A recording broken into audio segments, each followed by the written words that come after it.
The world is not ready for the Antichrist just yet. Shocking, right? I'm sure you didn't expect to hear that. Most believers think the Antichrist could be revealed like today or tomorrow. But there are 4 ways the world must change before the Antichrist can be revealed. Believers read prophecies like the mark of the beast or the image of the beast and think, yeah, we're ready for those things right now. But we're not. This is Bible teacher Nelson Walters. Today we're going to tell you what those 4 things are that have to happen so you can keep your eyes peeled for them and watch for them. Then we'll explain how close we think we are to those 4 things. And finally, we're going to tell you what we think you should be doing right now to prepare yourself for them. But these unexpected things aren't the only setup that the Antichrist needs. But check this out. This other thing is already in place. It's the nature of people of the world. It's what they've become. Look at what 2 Timothy 3, 1 through 5 says. But understand this, in the last days there will come times of difficulty. For people will be lovers of self, lovers of money. Let's stop right there for a second. When in history have we seen a more narcissistic society, selfie-taking, social media-obsessed society? And when have we seen a richer, more materialistic society? On these first 2 points, it's check, check. So let's continue. Proud, arrogant, abusive, disobedient to their parents, ungrateful, unholy, heartless, unappeasable, slanderous, without self-control, brutal, not loving good. Let's stop again here just for a second. Pride, isn't that considered a virtue now, not a sin? We even have parades about this trait. Holy means set apart to God. Our society is now God rejecting, family rejecting. Let's continue the list. Treacherous, reckless, swollen with conceit, lovers of pleasure rather than lovers of God, having the appearance of godliness but denying its power. Avoid such people. Wow. Did you notice the one line? Having the appearance of godliness. So these aren't just those outside the church. This horrible list is describing those people within the walls of a church, appearing to be right with God, but really they are wolves in sheep's clothing. And this is preparing them for that great betrayal. As Jesus told us in Matthew 24:11, eventually they will betray one another and hate one another.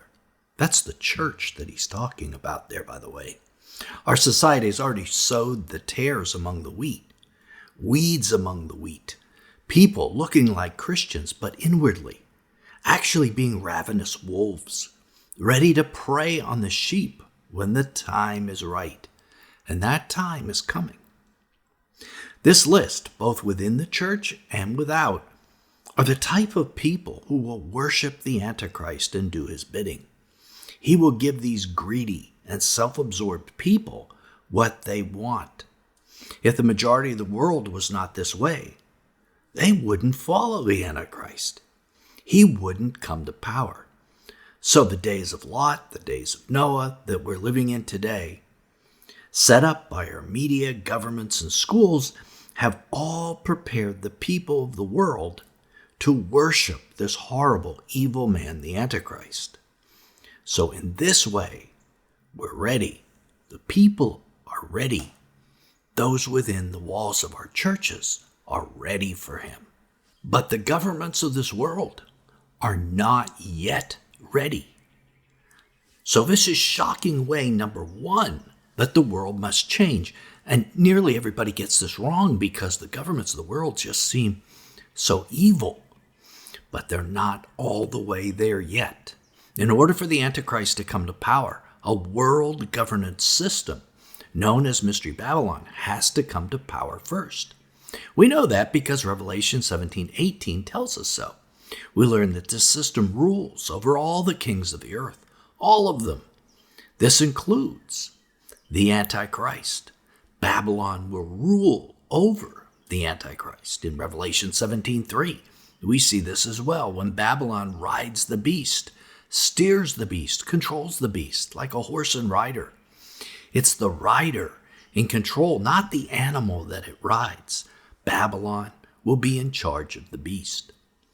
So how much do you think the beast likes to be ridden like that, to be controlled? Well, not at all, right? He hates it. So he and the 10 kings will revolt against Babylon. And the 10 horns that you saw, they and the beast will hate the prostitute. They will make her desolate and naked and devour her flesh and burn her up with fire. Revelation 17:16. There are a bunch of scholars who, for some unknown reason, think Babylon is the beast's empire. That's so wrong. You don't revolt and burn your own empire. Babylon comes before the beast is revealed and before he takes power. Now, this doesn't mean that the beast isn't here on this earth right now. I believe he is. Babylon rides and controls him eventually. But we don't know it's him until he and the 10 kings revolt and take power. So a world-dominating system of government must form before the beast is revealed. When and how that happens, we're not biblically certain. But if you followed this channel for any length of time, you know that we suspect that it happens as soon as 2024, 2025, like within the next year. On the Feast of Trumpets 2024, the UN is planning a once in what they call a lifetime assembly, when they hope that the nations of the world will surrender their sovereignty to the UN. So a global body, at that point, if their hopes are realized, will be calling the shots. Never in the history of the world has a single entity been in charge.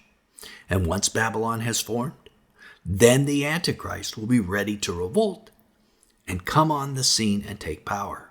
At that point, the people and the governments of the world will both be ready. But there's more that's needed. The second shocking way the world must change is financial. The mark of the beast system requires that everyone, the small and the great, all receive the mark that enables them to buy or sell. All receive the mark. Without this mark, no one will be able to be permitted to buy or sell. So, okay, let's stop right there. In today's world, how's that possible? It's not, right? If you have cash in your pocket, you can buy on the black market. Laws could be enacted to say you can't, but as long as there's cash, a person can buy or sell under the table. Cash, therefore, has to be eliminated to make the mark of the beast system work. A cashless worldwide digital system has to be in place for the mark of the beast. You've already heard about this coming system. It's called the Great Reset. Klaus Schwab, founder of the World Economic Forum, wrote this: every country, from the United States to China, must participate, and every industry, from oil to gas to tech, must be transformed. So, they're planning this. You can count on it. However, there's a problem for the Antichrist to run a worldwide digital financial system. The computing power available to the world must be vastly increased. 2% of the world's electricity and 2.5% of all computing power is already used for cryptocurrency. Imagine the requirement of computers and electricity once the whole world goes digital. So this will be a primary goal of artificial intelligence over the next year, figuring how to provide for this computing and power need that the mark of the beast is going to require. The science to do this is already in place, but the computing power isn't. So it's not time for the Antichrist yet. The third way the world must change, however, is scientific. There are two changes implied by prophecy that will require science beyond our current capability. Those who take the mark of the beast will not be able to die when stung by demon locusts at the fifth seal. We read about this in Revelation chapter 9. They won't be able to, even if they want to. This is crazy because humans die way too early right now. Suicide is a worldwide problem. But the Bible tells us this won't be so for those without the mark of God. Those who have the mark of the beast, they won't be able to die. Now, how is that possible? Well, the Bible doesn't tell us directly. It only tells us that this happens. We know angels are immortal beings, so maybe people with the mark become somewhat like angels. Maybe it's a genetic upgrade that changes people into what seems to be an immortal body. This is the holy grail of the globalists right now. They don't want to die. They want to avoid death. They want to be immortal. But yet they want to do it without Jesus. And obviously, the fifth seal demon locusts prove that even though they want it, it's not such a good thing if not done God's way. Now, another scientific advancement that's needed prior to the time of the Antichrist is the image of the beast. This is another prophecy that isn't completely explained in the Bible. You got to remember, John was a first century Christian. He didn't have all the technological knowledge that we have today. But we do know from what he wrote that after the beast receives his fatal head wound, the false prophet has the world make an image for the beast that is able to talk and able to cause all those who don't worship the image to be killed. So this image is a manufactured item. The earth dwellers make this image. How does this image cause people worldwide to be killed if they don't worship it? It must have some sort of worldwide connection. The Antichrist and Satan are not omnipresent. Let's state that because, people make this mistake. They think that Satan can be everywhere, but he can't. He can only be in one place at one time. So either this image is linked to the brains of humans who are in most places, and thus be able to see what is happening in all sections of the planet, or be linked to a worldwide surveillance system where cameras see what's going on. Also notice, it is the image that is worshipped, not the beast himself, and it's the image that causes this killing. Again, not the Antichrist. Isn't that interesting? Exactly what this entails is speculation, but we can't accomplish this right now. So it's a future scientific advancement that brings it about. And fourth, the world must change spiritually. In 2 Thessalonians 2:7, we see the man of sin or Antichrist is being restrained by some kind of spiritual power. For the mystery of lawlessness is already at work. Only he who restrains it will do so until he's out of the way. Now, what is that spiritual power? There have been a lot of guesses. We're not going to go into that on this video, but it could be Michael the Archangel, could be the Holy Spirit, could be Satan himself, but it's a spiritual power because only a spiritual power could begin restraining lawlessness way back in Paul's day and do so all the way to the present. So when this restraint is removed, it's a change in the spiritual nature of the whole world. Lawlessness is going to be released in its fullness. And Jesus told us, because of the increase in lawlessness, the love of most will grow cold. And in heaven, Satan and his angels are cast down to the earth, something that has never happened before in history. Satan will lose his place to spiritually attack us from heavenly places, but will be physically present then on the earth, wreaking havoc.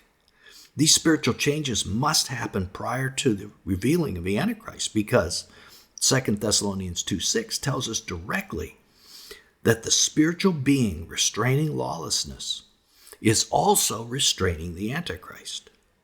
But this massive increase in lawlessness and evil in the world will facilitate this man of sin and his rise like nothing else.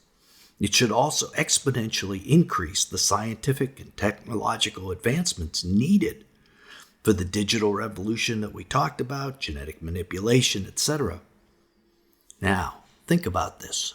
Fallen angels did this before when they were on the earth back in the days of Jared. And it's likely that they'll be the ones doing it again. So after the world is changed governmentally, scientifically, financially, and spiritually, only then will the Antichrist take power. But did you know that in the Old Testament, God prescribed something in the calendar of all things that if we were implementing it today would prevent this from happening? How could that be? Click right here to keep watching and discover what we should be doing and what Jesus will implement when he returns to undo the Great Reset. Till then, this is Nelson, and I'll see you there.